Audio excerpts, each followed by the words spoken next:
And we are back. And we are back. So I wanted to be able to share that information with you because many times, people just don't know what the law is, and as a result, they're able to make mistakes because they don't know what they're supposed to do. You know what I'm saying? And we do know that guns, are dangerous in our society. You know what I'm saying? We know that. And we know that no matter what, guns don't need to be on these streets.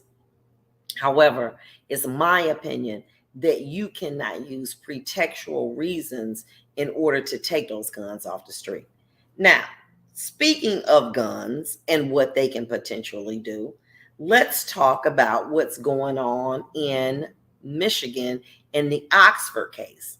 Well, those of you all know that Ethan Crumley has been charged in a mass murder of several students at Oxford School. Now, I'm going to be honest. Okay, see, this is why you can't be no backseat quarterback, because it's dangerous. Okay, so I was like, why would the attorney waive the exam in this particular matter? Hold the exam, see what problems the exam has, what witnesses, what they don't have, etc.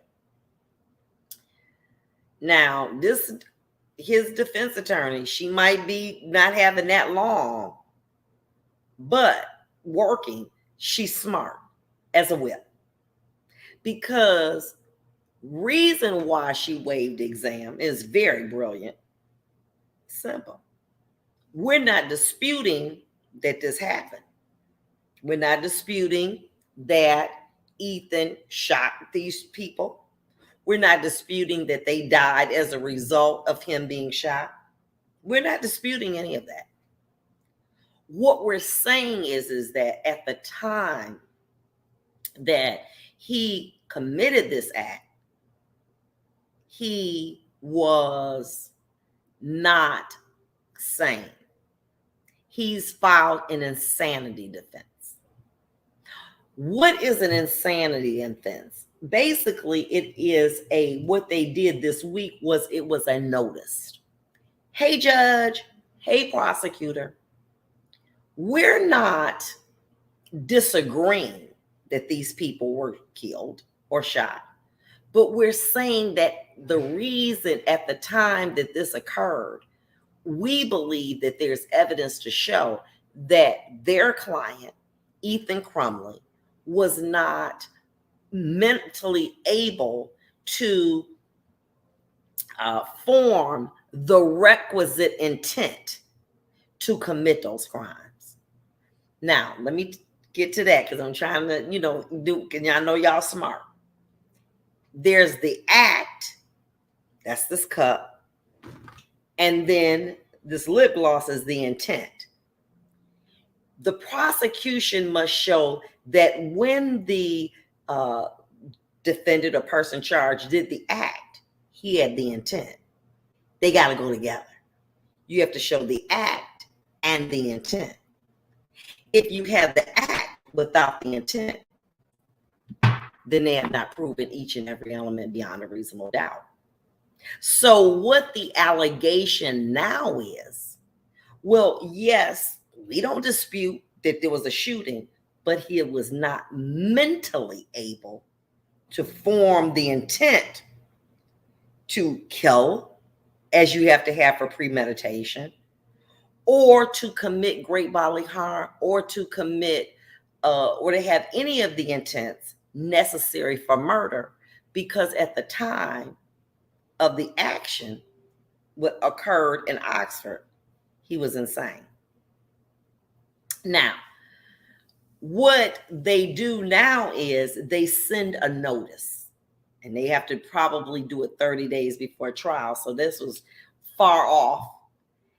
Now, Now the prosecution says, okay, we know where you're going. You're not saying, oh, it wasn't him. Like many times identification is an issue, but that he didn't have the intent. And so one of the things that the media has indicated is that he was saying that he was hearing voices. There was an issue with a dead bird. He was what the defense is alleging, and I believe that they believe they may be able to substantiate that he was having a meltdown at the time that this occurred.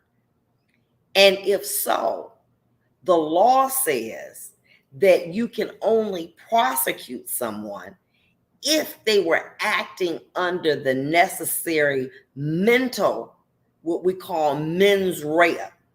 It's mens rea, which is mental, and actus rea, which is the act. So how do they do that? Well, they're going to refer him to the forensic center. And at the forensic center, they will do an evaluation, competency, to determine whether or not he understood what, he can assist in his defense, as well as if during that time he was able to understand the rightfulness or wrongfulness of his conduct.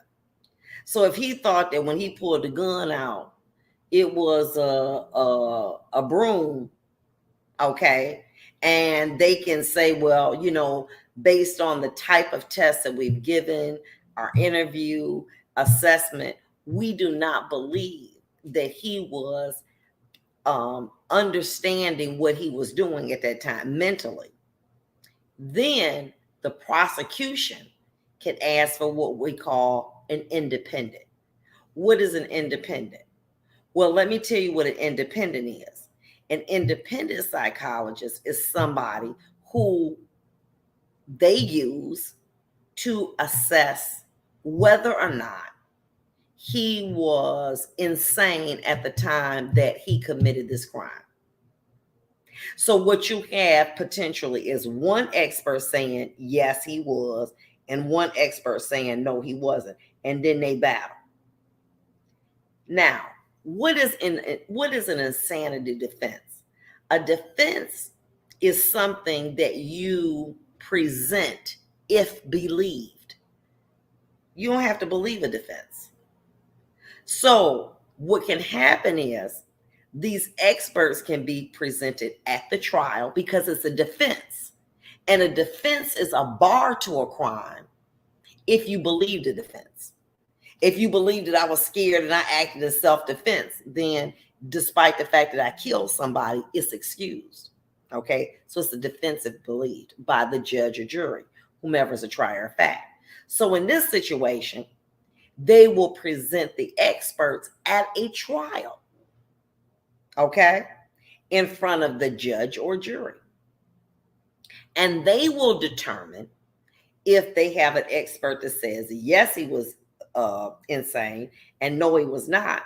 Then they'll listen to those experts, and those experts can be able to say, well, yes, we believe this person, or no, we don't believe this person. It's very complex.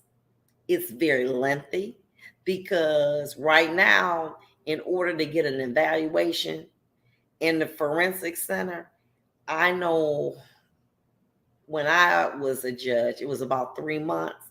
With COVID, it's going to be about 6 or 9 months. Then once they get the evaluation back, they're not stuck with it. They can say, well, we want an independent.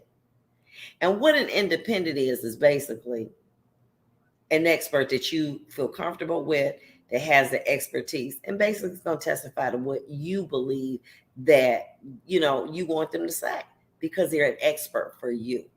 And so then it becomes extremely protracted. And we'll talk about that and more when we come back. We got to take a commercial. We'll be back.